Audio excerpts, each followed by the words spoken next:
नमस्कार साथियों, मेरा नाम है सौरभ और आप देख रहे हैं सिलेक्शन गेटवे, जहां पे आज हम पजल की लेक्चर नंबर 3 करेंगे और 3 नई पजल्स आज हम इसमें देखेंगे। तो चलिए स्टार्ट करते हैं, लेकिन वीडियो को स्टार्ट करने से पहले आपको चैनल को लाइक करना है, सब्सक्राइब करना है और शेयर करना है और बेल आइकन को जरूर प्रेस कर दें ताकि इस तरह की कोई भी नोटिफिकेशन आपको 2023 के एग्जाम्स के लिए जो भी हम सीरीज चला रहे हैं वो आपको मिलती रहे। तो चलिए वीडियो को स्टार्ट करते हैं और ये है हमारी आज की पहली पजल। वीडियो को यहाँ पे पॉज करें और पहले खुद एक बार ट्राई करें, उसके बाद देखते हैं हम इसको कैसे करते हैं। चलिए स्टार्ट करते हैं और देखते हैं ये पजल कैसे बनेगी। ये है हमारी एक सर्कुलर सेटिंग अरेंजमेंट है। आज मैंने सेटिंग अरेंजमेंट ली है और सर्कुलर सेटिंग अरेंजमेंट की ये है सर्कुलर सेटिंग अरेंजमेंट। तो चलिए आपने ट्राई किया होगा, अब देखते हैं कैसे। कंडीशंस है हमारे पास। इससे पहले यहाँ पे आप पढ़ लें कि देखिए 4 कपल्स हैं, 8 पर्सन है जिसमें से 4 कपल्स हैं, एक सर्कुलर ट्रैक में बैठे हैं और ऑल आर फेसिंग, सबके सब इनसाइड देख रहे हैं। अब देखिए ये बहुत इंपॉर्टेंट है कि same gender person and couples are not sitting adjacent to each other. Couples भी साथ में बैठेंगे और सेम जेंडर के पर्सन नहीं बैठेंगे, ये हमें इसमें ध्यान रखना होगा और कंडीशंस को नोट करते हैं।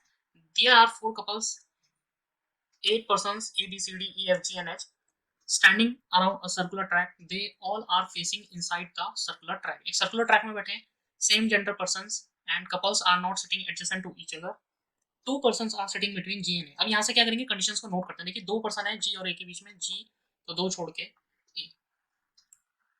E who is a female is sitting third to the left of the person who is sitting opposite to H. H के अपोजिट जो भी पर्सन बैठा है उसके फर्स्ट, सेकंड और थर्ड लेफ्ट में ई है जो कि फीमेल है। देखिए यहाँ पे मैं पहले ही बता दूं, जो ट्रायंगुलर होगा वो हम मेल के लिए यूज करेंगे और सर्कल से हम फीमेल को रिप्रेजेंट करेंगे। नेक्स्ट देखते हैं कंडीशन। ये है D partner is not sitting immediate right of A. A के इमीडिएट राइट में डी का पार्टनर नहीं बैठता, इसको ऐसे लिखेंगे और कट कर देंगे। 2 persons are sitting between F and her partner. F उसके पार्टनर के बीच में हर, देखिए अब यहाँ पे देखिए हर पार्टनर, तो एफ क्या हो जाएगी, फीमेल हो जाएगी और उसका पार्टनर क्या हो जाएगा, मेल हो जाएगा। कब, when counted from her left, यानी एफ के लेफ्ट से अगर 2 काउंट करें तो उसका पार्टनर है, यानी कि ये कौन है, एफ का पार्टनर है और एफ यहाँ पर फीमेल हो जाएगी।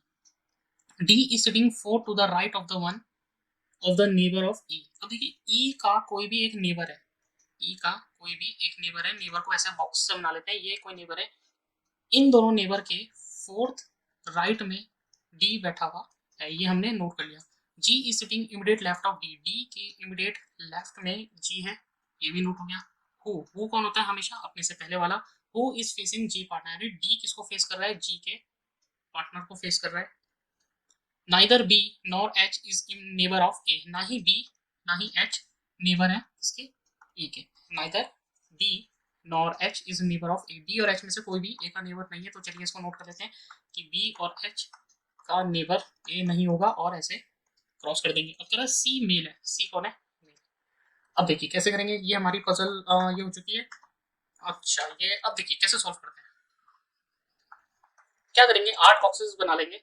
तो ऐसे करके हम 8 कंडीशंस ऐसे करके हम एक सर्कुलर बना लेंगे और इसमें हम पुट करना स्टार्ट करेंगे। अब देखिए जो कंडीशन डेफिनेट हो उससे स्टार्ट करेंगे। देखिए एच के अपोजिट जो भी बैठता है उसके 2 छोड़ के लेफ्ट साइड में ई है, तो अगर एच यहाँ बैठता है इसके अपोजिट जो भी पर्सन है, अब क्योंकि ये सारे अंदर देख रहे हैं तो सारे अंदर ही देखेंगे ऐसे करके, ये सब अंदर देख रहे हैं। स्टार्टिंग में बोला था कि सारे अंदर देख रहे हैं, तो ये सारे के सारे पर्सन अंदर देखेंगे। इसके बाद एच के अपोजिट जो पर्सन है उससे 2 छोड़ के लेफ्ट भी ई है, तो एच के अपोजिट ये पर्सन है, इससे लेफ्ट साइड में 2 छोड़ के 1 2 छोड़ के यहाँ पे ई आ जाएगा और ई क्या है हमारी, फीमेल है। अब ई फीमेल है। क्वेश्चंस को एक बार फिर से मैं क्वेश्चन की तरफ ले जा रहा हूँ ताकि आपको ये पता लग सके। ये देखिए same gender persons are not sitting adjacent to each other, इसका मतलब सेम जेंडर के पर्सन यहाँ पे नहीं बैठेंगे। अब अगर ये फीमेल है तो जाहिर सी बात है इसके बगल में मेल आएगा क्योंकि सेम जेंडर नहीं होना चाहिए। ये फीमेल, ये मेल, ये फीमेल, ये मेल, ये फीमेल और एच यहाँ पर क्या हो जाएगा, मेल हो जाएगा। ये ठीक है। एक कंडीशन और बनाते हैं, एच के अपोजिट जो भी पर्सन है उससे 2 छोड़ के ई है, तो ई मेल हो जाएगी, यहाँ पे भी फीमेल।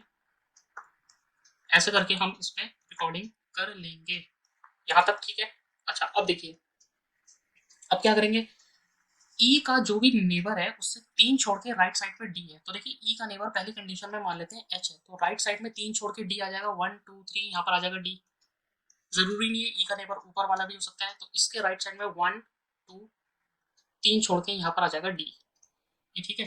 डी डी के इमीडिएट लेफ्ट में जी बैठेगा, तो देखिए डी के इमीडिएट लेफ्ट में जी हो जाएगा, और इस केस में डी के इमीडिएट लेफ्ट में जी हो जाएगा। डी के ठीक सामने कौन बैठेगा, जी का पार्टनर, तो डी के ठीक सामने जी का पार्टनर यहाँ पे ये हो जाएगा पहले केस में, और दूसरे केस में डी के ठीक सामने ये हो जाएगा जी का पार्टनर। अब देखिए जी से 2 छोड़ के हमें ए बिठाना है, तो देखिए जी ये बैठा हुआ, ए 2 छोड़ के नीचे की तरफ तो यहाँ पे एच बैठा हुआ है पहली कंडीशन में, तो जी से 1 2 छोड़ के ए आ जाएगा यहाँ पे। सेकंड कंडीशन में देखिए जी से 1 2 छोड़ के यहाँ पे तो कौन बैठा है, एच, तो जी से 1 2 छोड़ के यहाँ पर हो जाएगा ए। ये वाली कंडीशन भी हो गई हमारी। अब देखिए सी मेल है, सी मेल है। अब देखिए मेल को हम किससे रिप्रेजेंट कर रहे हैं, ट्रायंगल से। देखिए कौन सा ट्रायंगल खाली है, ए की स्पेस, तो यहाँ सी आ जाएगा। सेकंड कंडीशन में देखिए कौन सा ट्रायंगल खाली है, ए की, तो ये हो जाएगा सी। ये वाली कंडीशन भी हो गई, ये वाली कंडीशन हमारी हो गई। अच्छा ए के इमीडिएट राइट में डी का पार्टनर नहीं होगा, ए के इमीडिएट राइट में यहाँ पे देखिए डी का पार्टनर नहीं होगा, ए के इमीडिएट राइट में डी का पार्टनर नहीं होगा, इसको लिख के काट देंगे। ये वाली कंडीशन भी हो गई हमारी, डी से ये वाली भी, और सब हो गई। अब इस सिर्फ एक कंडीशन बची है, कौन सी, वो ये वाली। अच्छा ए के बगल में बी और एच नहीं आएंगे, यानी बी और एच ए का नेबर नहीं है। अब देखिए बी और एच अगर ए का नेबर नहीं है, बी और एच ए का नेबर नहीं है, तो कैसे करेंगे, देखिए इस कंडीशन में देखिए बी के लिए दोनों पोजीशन कौन सी बचती है, पहले इस केस में देखते हैं। देखिए यहाँ पे बी बैठेगा या तो यहाँ बैठेगा, दोनों ही केस में बी कहाँ आ रहा है, ए का नेबर, इसलिए वाली कंडीशन हमारी गलत है। और यहाँ देखिए ए का नेबर अगर बी के लिए 2 पोजीशन है, ए के ऊपर एक नीचे है, बी अगर ए का नेबर नहीं है तो बी यहाँ आ जाएगा, तो ये वाली कंडीशन भी हमारी होगी। अब देखिए एफ क्या है, फीमेल है, और उससे लेफ्ट में 2 साइड में एफ का पार्टनर है। देखिए एफ अगर फीमेल है और उससे 2 लेफ्ट में छोड़ के ये एफ का पार्टनर हो जाएगा। यहाँ तक ठीक है। अब हमें ये तो हमारी इसकी सीटिंग अरेंजमेंट हो चुकी है। अब इसमें हमें ये करना है कि कौन किसका पार्टनर है, हमें ये भी आइडेंटिफाई करना है। तो देखिए अब कैसे करेंगे, वाली कंडीशन तो हमारी गलत है, मैंने इसको हटा देता हूँ। अब इस केस में हमें मेल एक तरफ रखने हैं और फीमेल एक तरफ रखने हैं, और तब हमें सॉल्व करना है। देखिए कैसे, हमें पता है कि एच मेल है, यहाँ पे लिखा हुआ है कि एच मेल है, तो अगर एच मेल है तो लिख लेते हैं। देखिए मेल कौन कौन है, एक तो एच है, एक डी है, एक हमारे पास सी है, और एक मेल है हमारे पास ए। अब देखिए जिस जिसके पार्टनर, देखिए यहाँ पे लिखा हुआ है एच किसका पार्टनर है, एफ का, एच का पार्टनर कौन हो जाएगा, एफ। ए किसका पार्टनर है, जी का, तो ए किसका पार्टनर हो जाएगा, जी का। अब देखिए बी और सी का, क्वेश्चन में स्टार्टिंग में लिखा हुआ था कि कपल्स कभी भी एडजेसेंट नहीं बैठेंगे, अगल बगल नहीं बैठेंगे, तो कैसे बैठेंगे। देखिए डी कहाँ पर बैठा है, डी बैठा है हमारा ये, तो क्या अगर ये डी है तो क्या ये डी का कपल हो सकता है, नहीं हो सकता। बोले क्यों, ये देखिए ये ए का कपल हो रहा है, ए का पार्टनर हो रहा है। डी का पार्टनर बी हो सकता है, नहीं हो सकता। क्यों नहीं हो सकता, क्योंकि पार्टनर कभी भी अगल बगल नहीं बैठेंगे। तो देखिए अगर डी का पार्टनर जी नहीं हो सकता, बी नहीं हो सकता, या तो एफ होगा या तो ई होगा, लेकिन एफ के लिए बोल रहा है कि वो डी का पार्टनर नहीं होगा, तो डी का पार्टनर यहाँ से कौन हो जाएगा, ई हो जाएगा। और एक फीमेल जो बच गई है वो देख लीजिए, देखिए एफ हो गई है, ई हो गई है, एक फीमेल बच गई है बी, ये किसका हो जाएगा, पार्टनर। तो ये थी हमारी सेटिंग अरेंजमेंट। अब इसका आंसर चेक करते हैं, उम्मीद है आपको समझ में आई होगी। ये है इसका आंसर, देखिए C F A E, C F A E H B D G, H B D G. लीजिए ये पजल हमारी हो गई नंबर 1 सॉल्व, आसान थी। चलिए नेक्स्ट पजल सॉल्व करते हैं। ये रही आपकी स्क्रीन पे, इसके लिए आपको हार्डली 2 मिनट्स, 2 मिनट में आपकी सॉल्व हो जाएगी पजल है, इसलिए 2 मिनट से ज़्यादा इसमें टाइम नहीं लगना चाहिए। वीडियो को यहाँ पे क्या करेंगे, पॉज करेंगे और पहले खुद ट्राई करेंगे। कि अगर आप वीडियो को पॉज करके खुद क्वेश्चन सॉल्व नहीं कर रहे हैं, पजल सॉल्व नहीं कर रहे हैं, तो इन पजल सीरीज का आपको कोई भी बेनिफिट नहीं मिलने वाला है। मैं पजल सॉल्व ही इसलिए करवा रहा हूँ ताकि आपकी प्रैक्टिस हो। चलिए आपने पॉज करके ट्राई किया होगा, स्टार्ट करते हैं। 7 पर्सन है, ए बी सी। अब देखिए यहाँ पे बड़ा बड़ा नाम लिखा हुआ है, आर्यन, भावना, आप इसे शॉर्ट में पढ़ें, A B C D E F G. born in a month based puzzle है in a 1962 65 74 83 87 and 93 but not necessary in the same order। Age कब से कैलकुलेट करनी है, 2009 से। जब भी मंथ बेस्ड पजल आए क्या करेंगे, मंथ बेस्ड पजल में सबसे पहले आप ईयर इनका लिख लें। देखिए किससे शुरू है, पूरा ईयर ना लिखें, सबसे पहला ईयर कौन सा है, 62, फिर 65, इसके बाद 74 79 83 74 79 83 87 और 93, 87 एंड 93, ये इनके ईयर है। तो आप ऐसे करके पहले ये कर लेंगे। अब सबसे पहला कंडीशन को नोट करने से पहले आप क्या करेंगे, इनकी ये तो इनकी ईयर है। देखिए एज कब कैलकुलेट करनी है, 2009। क्या करेंगे, या तो ऊपर से शुरू करें या नीचे से शुरू करें। देखिए मैं नीचे से शुरू करता हूँ। क्या करें, 2009 और 1993 का डिफरेंस लेंगे तो कितना आएगा, ये 16 ईयर्स। यानी कि जो जिसकी डेट ऑफ बर्थ 1993 है वो आज के 2009 में कितने साल का होगा, 16 साल का। अब क्या करेंगे, देखिए ये सब लिखा हुआ है 1983, ये आपको नहीं लिखना, ये तो मुझे समझाना है इसलिए मैं लिख रहा हूँ। आप एग्जाम में खाली इनकी ईयर लिखेंगे। अब देखिए क्या करेंगे, कैसे इनकी एज कैलकुलेट करेंगे। 93 से 87 कितना कम है, 93 से 87 कितना कम है, 6। जितना यहाँ पे कम होगा आप उतने ही ईयर यहाँ पे ऐड करते जाएंगे। तो यहाँ पर अगर 6 कम है तो यहाँ पे 6 ज्यादा, तो 16 6 22। फिर यहाँ से देखिए कितना कम है, 4, तो यहाँ पे भी 4 ऐड कर देंगे, 26। यहाँ पे कितना है, फिर 4, तो ये कितना हो जाएगा, 30। यहाँ से ऊपर देखिए कितना है, -5, तो यहाँ से ऊपर ऐड हो जाएगा -5। अब यहाँ पे कितना हो रहा है, -9, तो यहाँ पे भी कितना हो जाएगा, -9। अभी देखिए ये कितना हो रहा है, -3, और यहाँ पे भी आप क्या करेंगे, +3 कर देंगे, तो 44 और 3 कितना हो जाएगा, 47। ये करने के बाद अब आप कंडीशंस को नोट करेंगे। उम्मीद है आपको ये पैटर्न समझ में आ गया होगा। मंथ बेस्ड पजल में अगर आप ईयर नहीं लिखेंगे तो पजल सॉल्व करने में थोड़ी परेशानी आपको होने वाली है, इसलिए आप हमेशा इसमें इनकी एज जरूर कैलकुलेट करें। अब इनकी कंडीशंस नोट करते हैं। देखिए ये क्या कह रहा है, the age of each person is calculate considering 2009 age a present year. At most 4%, ज्यादा से ज्यादा 4% है किसके, at most 4% are younger than D, who is just younger than fam. D से मैं दिव्या पूरा नहीं बोलूंगा, मैं डी बोलूंगा। डी से नीचे मैक्सिमम 4 ही लोग हैं जो क्या है, यंगर है। तो देखिए डी कहाँ कहाँ पे आ सकता है, या तो 16 साल की हो सकती है डी, या 22, या 26, या 30, इससे ऊपर या 35। मैक्सिमम डी से नीचे 4 लोग हैं, तो क्या करेंगे, डी से नीचे मैक्सिमम लिख देंगे, मैक्सिमम 4। और कह रहा है D is just younger than F, यानी एफ डी से जस्ट बड़ा है, ऐसे सर्किल कर देंगे। The number of person younger than G, G से नीचे जितने लोग हैं उतने ही ऊपर कितने हैं, ए से ऊपर है। Age of G and A are multiple of 11। A और जी की जो एज है वो किसका, 11 का मल्टीप्लीकेशन है। इसके बाद नेक्स्ट कंडीशन देखें, difference between the age of C and G is more than, C और जी की जो एज का डिफरेंस है वो ज्यादा है किससे, difference between the age of F and A, F और ए की एज के डिफरेंस है। The difference between the age of E and B is a multiple of 5। E और बी की एज का जो भी डिफरेंस आएगा वो 5 का मल्टीपल होना चाहिए, जिसमें E is elder than B, जिसमें ई क्या है आपकी, इसको मैं थोड़ा इधर नोट करता हूँ, ये कट रहा होगा। ई और बी की जो एज है उसका 5 का मल्टीपल है, जिसमें ई जो है एल्डर है बी से। ये एरो बता रहा है कि ई ऊपर बैठेगी बी नीचे। अब देखिए कैसे शुरू करेंगे, कंडीशन सारी नोट हो चुकी है। चलिए अब स्टार्ट करते हैं। कौन सी कंडीशन उठाए, देखिए एक कोई ऐसी कंडीशन हमेशा पजल में होती है जिससे हम कंडीशंस को स्टार्ट कर सकते हैं। देखिए ये हमें बता रहा है कि ए और जी की एज वो है जो 11 के मल्टीपल है। तो 11 के मल्टीपल एक तो 44 है, एक 22 है, दो ही केस दिख रहे हैं हमें। तो क्या करेंगे, इसका मतलब अगर ए यहाँ आ गया तो जी नीचे आ जाएगा, और अगर ए नीचे आया तो जी ऊपर आ जाएगा। ये ठीक है।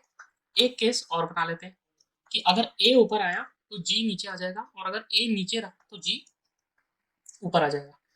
अब देखिए जी से नीचे उतने ही पर्सन है जितने ए से ऊपर है। अब देखिए जी अगर आप नीचे मानते हैं तो उससे पहली कंडीशन की बात कर रहा हूँ, जी अगर नीचे मानते हैं तो उससे नीचे पर्सन कितने हैं, एक, तो ए से ऊपर भी हो जाएंगे एक। यानी कि दोनों ही केसेस में यानी कंडीशन हमारी क्या होने वाली है, सही होने वाली है। अब डी से नीचे मैक्सिमम 4 लोग बैठ सकते हैं, लेकिन डी से जस्ट ऊपर किसको बिठाना है, एफ को। अब इसको फिट करने की कोशिश करते हैं कि ये कहाँ पे फिट होगा।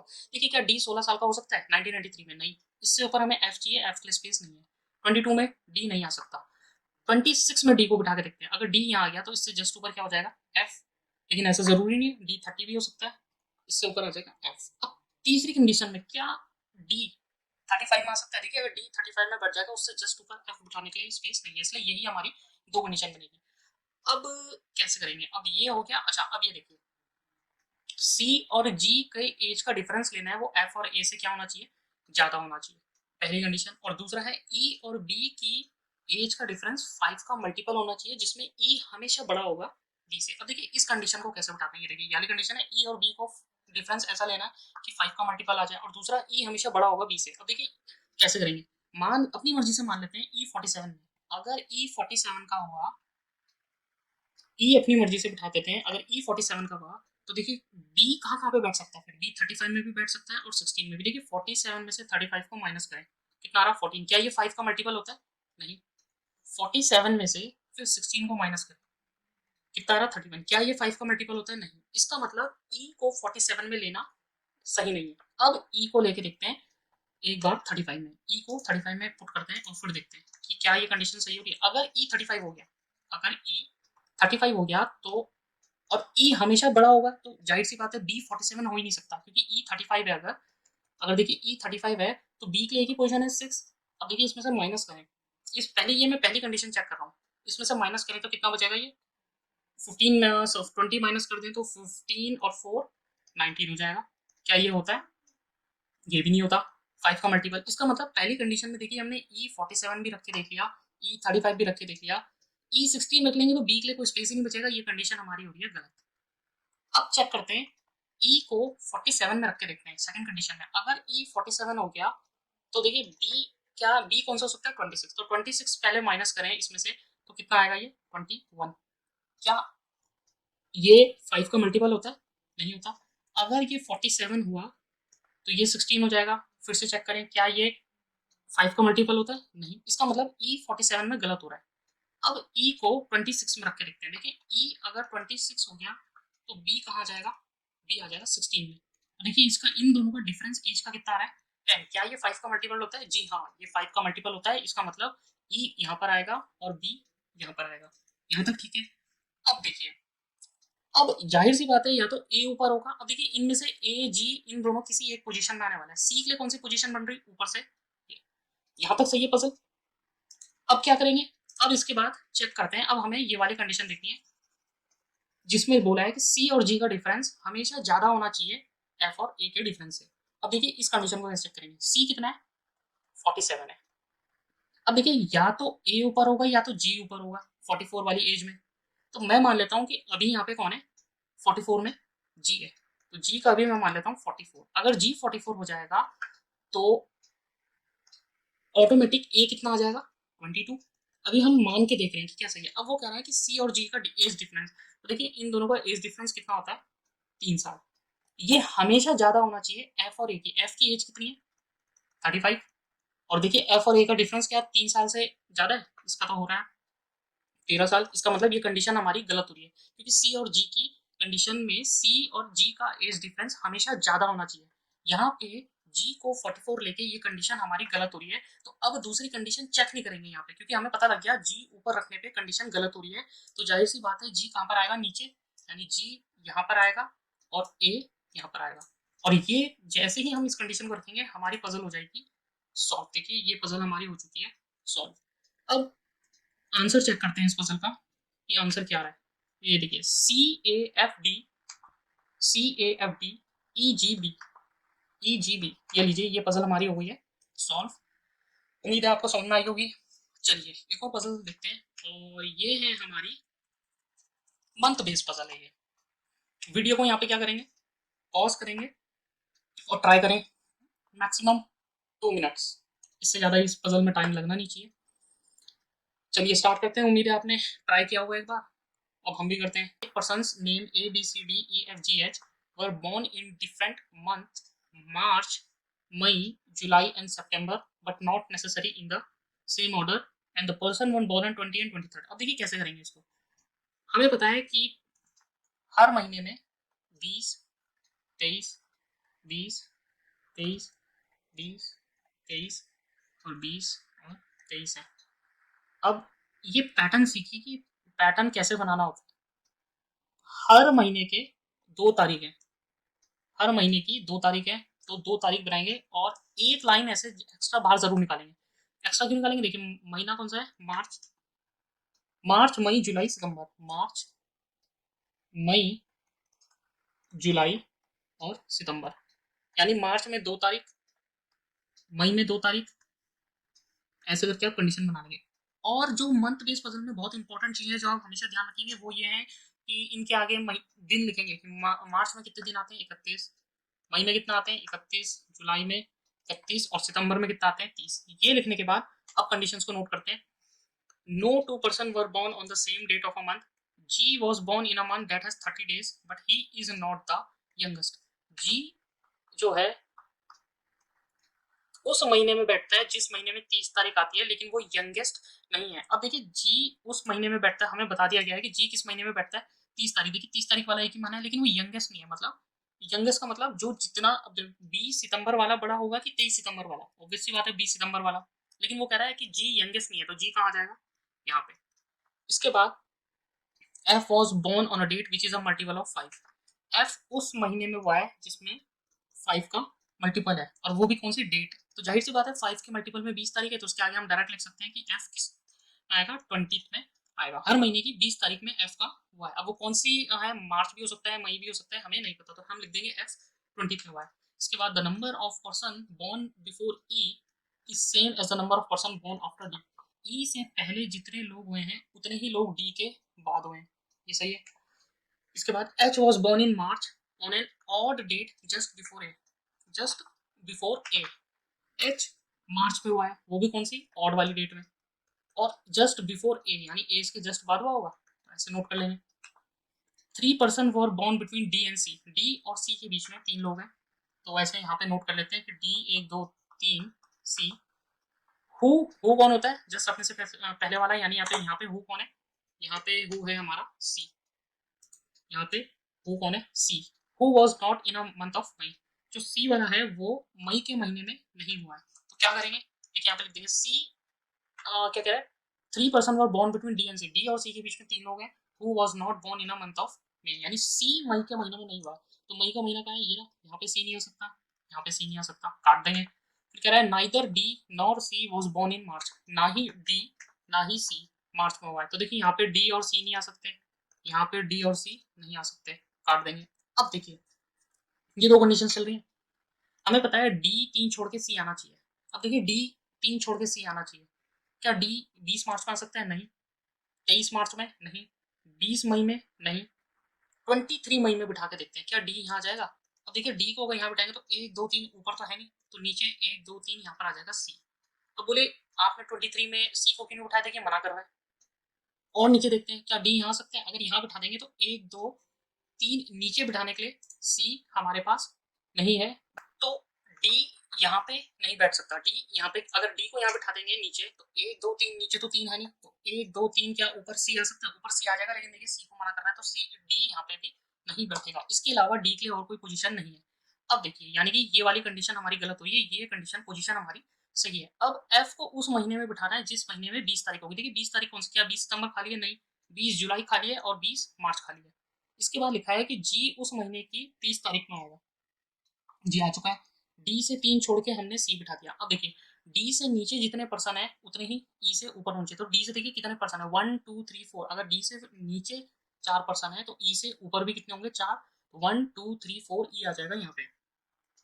अब F उस महीने में बिठाइए जिस महीने में 20 तारीख खाली हो। देखिए 20 माने एक तो मार्च खाली है, इसके अलावा और कोई भी डेट नहीं है जो मंथ जिसमें 20 तारीख खाली होनी, F आ जाएगा यहाँ पे। एक पर्सन बच गया हमारा, वो हो जाएगा B, और ये पजल हो गई हमारी सॉल्व। इसका आंसर करते हैं चेक।